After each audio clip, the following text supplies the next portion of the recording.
pretty. I'm Bridget D. Caneta. And for today's video, may papakita ko sa inyo. Papakita? Okay. Balikan ko kayo Guys, ito yung papakita ko sa inyo. Meron kaming mga photocard na binibenta. Pero hindi pa siya masyadong nadating. Kaya masyadong makalat pa dito. Kaya tara, bilit ko tayo at mamigay tayo sa followers natin. So, kuha tayo ng 3. Hindi natin ipapakita. Tapos dito naman sa kabila. 1, 2. Kulang pa siya ng isa. 3. Okay, yan. Tapos meron kaming pa-freebies na 2.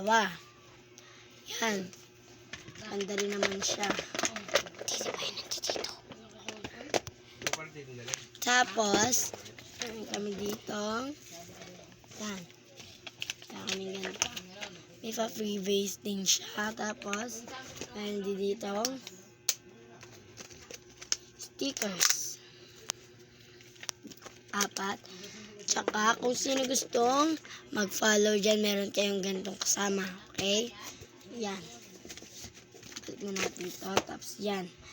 Lagyan na natin siya dito sa ating ginawang malamang lalagyanan. Ano pa ba?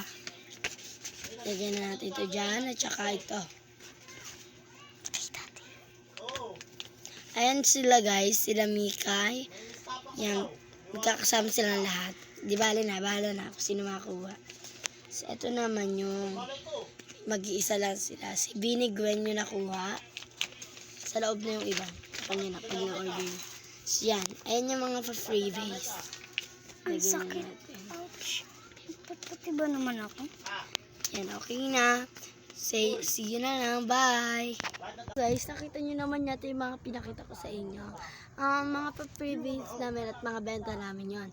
Kung gusto nyo pumalaw at mag-subscribe at mag-like, meron kayong ganon. Kaya at may papakita pa ako sa inyong isa. At ito yon, wait lang. Ito yung papakita ko sa inyo. Siya ay meron ako ng 5 ganito. Pero kung sino yung mga unang subscribe, ay siyang unang mabibigyan.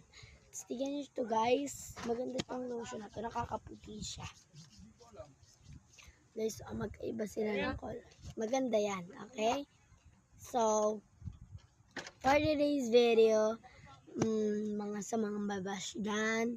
Sorry po, hindi ko po kayo. Papabayaan ko na lang po kayo kung gusto nyo mag-bash na mag-bash. Wala na po ako dun. Basta po yung akin na po, ginagawa ko lang po yung tama. Okay po, maraming salamat po. Bye mga ka